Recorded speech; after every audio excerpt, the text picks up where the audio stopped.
On the night of June 1, 2009, an Airbus A330 carrying 228 people vanished over the middle of the Atlantic Ocean. No mayday call, no radar contact, no witnesses. One of the safest aircraft ever built simply fell out of the sky. It would take nearly 2 years and tens of millions of dollars to find the black boxes at the bottom of the ocean. And when investigators finally heard what was on the cockpit voice recorder, they discovered something more terrifying than a mechanical failure. They discovered that the pilots did not understand what was happening to their own aircraft. This is Black Box Vault, and this is the investigation into Air France Flight 447. Air France Flight 447 is a routine red-eye. It departs Rio de Janeiro's Galeão Airport at 7:29 p.m. local time on a Sunday evening, bound for Paris Charles de Gaulle. The aircraft is an Airbus A330-200, a wide-body twin-engine jet with an impeccable safety record, and one of the most advanced fly-by-wire systems in commercial aviation. On board are 216 passengers and 12 crew members. The passenger list includes citizens of 32 different nations. For most of them, this is a long but uneventful overnight crossing. 11 hours over the Atlantic, and they will wake up in Paris. The flight is crewed by 3 pilots, standard for a long-haul overnight crossing. Captain Marc Dubois has over 11,000 hours of flight experience. First Officer David Robert has 6,500 hours, and the most junior member of the crew is First Officer Pierre-Cédric Bonin, with 2,900 hours on commercial jets. The plan is simple. 2 pilots fly at a time, while the third rests in the cabin behind the cockpit. Captain Dubois takes the first shift, then hands the aircraft to his 2 co-pilots so he can sleep during the quietest phase of the flight, the Atlantic crossing. At 2 minutes past 2 in the morning, UTC, roughly 3 hours into the flight, Captain Dubois leaves the cockpit to rest. He hands control to Robert and Bonin. Bonin is in the right seat as the pilot flying. Robert is in the left seat monitoring instruments and radios. The aircraft is cruising at 35,000 feet, on autopilot, in the dark, over open ocean. Everything is normal. But directly ahead of them, invisible in the darkness, is a massive line of thunderstorms stretching across the Atlantic, a weather phenomenon called the Intertropical Convergence Zone. Other Air France flights that night have deviated around it. Flight 447 flies straight into it. At 2:10 a.m., the aircraft enters the storm. The cockpit voice recorder captures the sound of ice crystals striking the fuselage, a sound like hail on a tin roof. Then, within seconds, everything changes. The aircraft's 3 Pitot tubes, small forward-facing sensors on the outside of the fuselage that measure airspeed by capturing oncoming air pressure, become blocked by ice crystals. All 3 freeze simultaneously.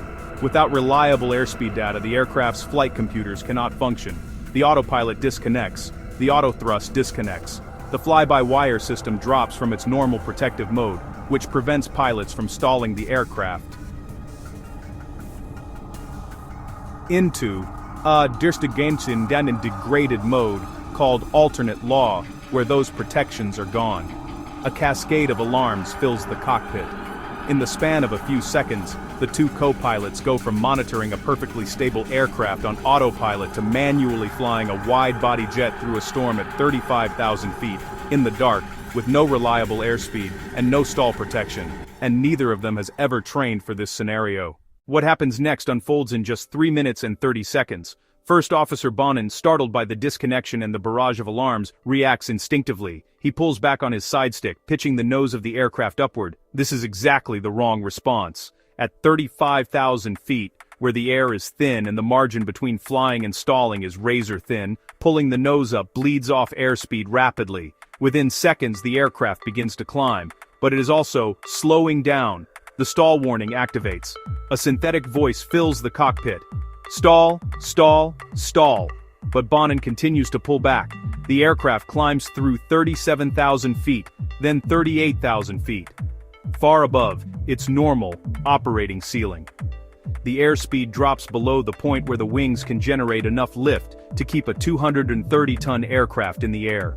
The aircraft enters a full aerodynamic stall. It begins to fall. The aircraft is now falling at nearly 11,000 feet per minute, nose up, in a full stall. The correct recovery for a stall is straightforward and taught to every student pilot on their first day. Push the nose down to regain airspeed, then level off. But Bonin never pushes the nose down. He continues pulling back on his stick. The stall warning blares, then stops, then blares again, because the angle of attack is so extreme that the sensors cannot process the data, and the warning system actually shuts itself off, giving the false impression that the stall has ended. Meanwhile, First Officer Robert, in the left seat, has been trying to process the situation. At one point, he takes control and pushes the nose down slightly, the correct action. But then Bonin takes control back, and because the Airbus side sticks operate independently, and neither pilot can see the other's inputs, the two are working against each other without realizing it.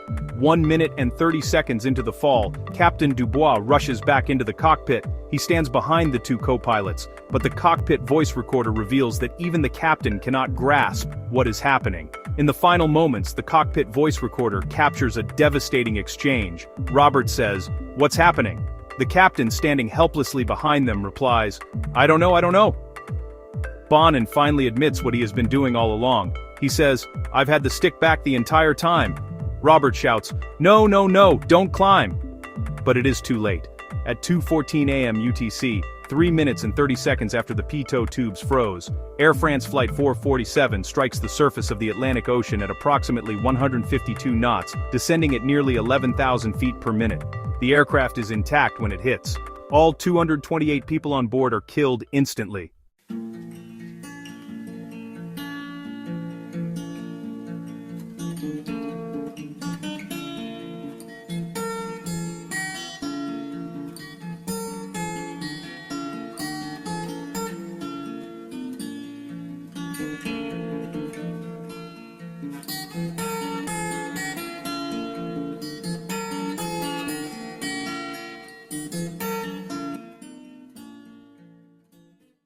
When Flight 447 fails to arrive in Paris that morning, French officials declare an emergency. Within days, the Brazilian Navy finds the aircraft's vertical stabilizer, 50 bodies, and hundreds of pieces of floating debris. But the main wreckage, and crucially, the black boxes, are nans, de bakandanen, nistaan spader anans, barnida de bur, buriatsa starterbo.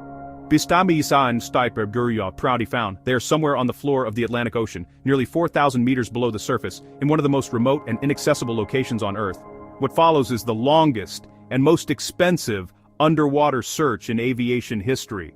Multiple expeditions are launched over the next 2 years. Robotic submarines scan thousands of square kilometers of ocean floor. It is not until April 3, 2011, almost 2 full years after the crash, that the wreckage is finally located. By May, both black boxes are recovered from a depth of nearly 4,000 meters. The investigation is led by France's Bureau of Inquiry and Analysis, the BEA. When they finally decode the flight data recorder and the cockpit voice recorder, the picture that emerges is more disturbing than a simple mechanical failure. The data shows that from the moment the autopilot disconnected until impact, the aircraft was in a pilot-induced stall.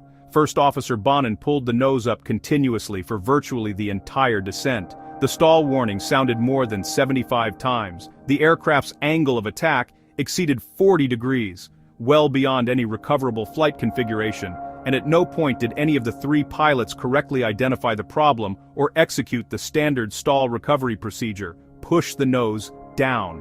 The BEA's final report, published in July 2012, identified a chain of failures. The ice crystal icing of the Pitot tubes was the trigger, but it was not the cause of the crash. The airspeed data was only invalid for about 40 seconds before the Pitot tubes thawed. By then, the automation would have functioned normally again, if the pilots had not already put the aircraft into an unrecoverable stall. The deeper problem was what investigators called the automation paradox. Modern fly-by-wire aircraft like the A330 are so automated that pilots rarely hand-fly them. This means that the one time they need to fly manually, during an emergency, their skills have eroded from years of monitoring screens. Air France's pilots had never trained for a high-altitude stall. The airline did not require it. The Airbus side-stick design meant neither pilot could see or feel what the other was doing with the controls. And the stall warning system, designed to save lives, actually stopped sounding at the highest angles of attack, inadvertently confusing the crew into thinking the stall had stopped. Air France 447 forced the aviation industry to confront uncomfortable truths about the relationship between pilots and automation. The changes were sweeping. Pitot tube design was overhauled. airlines worldwide added high-altitude manual flying and stall recovery to their mandatory training programs.